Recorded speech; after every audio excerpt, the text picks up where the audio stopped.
Healing your inner child under the sky.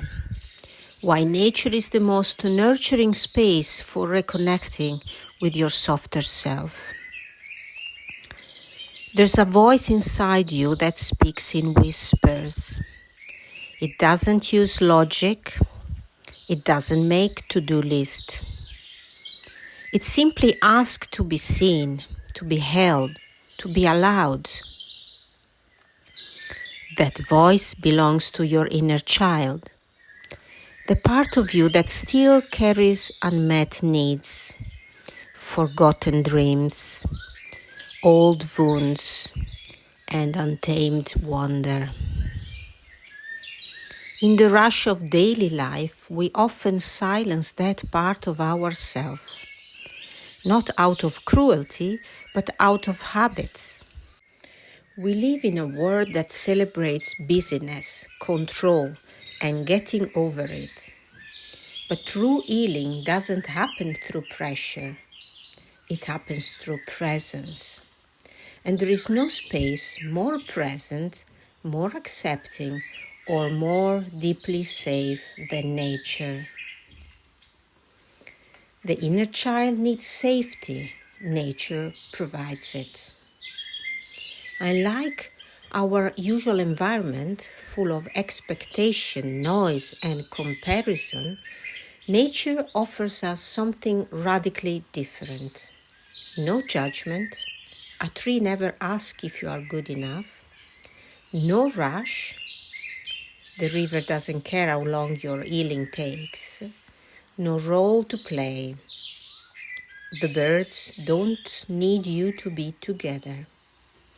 Instead, you are invited to show up as you are, soft, messy, curious, quiet. And when you do, the younger part of you, the one who was maybe overlooked, shamed, or asked to grow up too fast, can finally exhale. That's when the work begins. In nature, healing becomes remembering. When you walk through the forest or sit by a fire, something shifts inside. There's a sense of being held by something ancient, wise, and maternal. The inner child begins to feel safe enough to speak up. Maybe a memory arises. Maybe a tear, maybe laughter. This isn't about digging up the past. It's about gently reconnecting with the piece of you that still needs love and realizing that you can give that love now.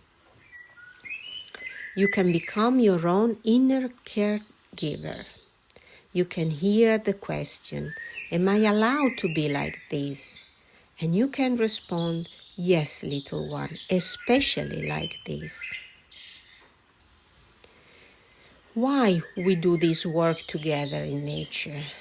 At the retreat I've created, we gather in a small circle, just 8 of us, not to fix ourselves, but to remember who we are beneath the layers we have had to wear. And we do this work in nature because the land itself participates in the healing. A tree might hold your silence. A patch of moss may offer comfort. The sky might remind you how small your burdens really are. We reconnect with the inner child not through analysis, but through experience, through breath, slowness, reflection, and gentle guidance.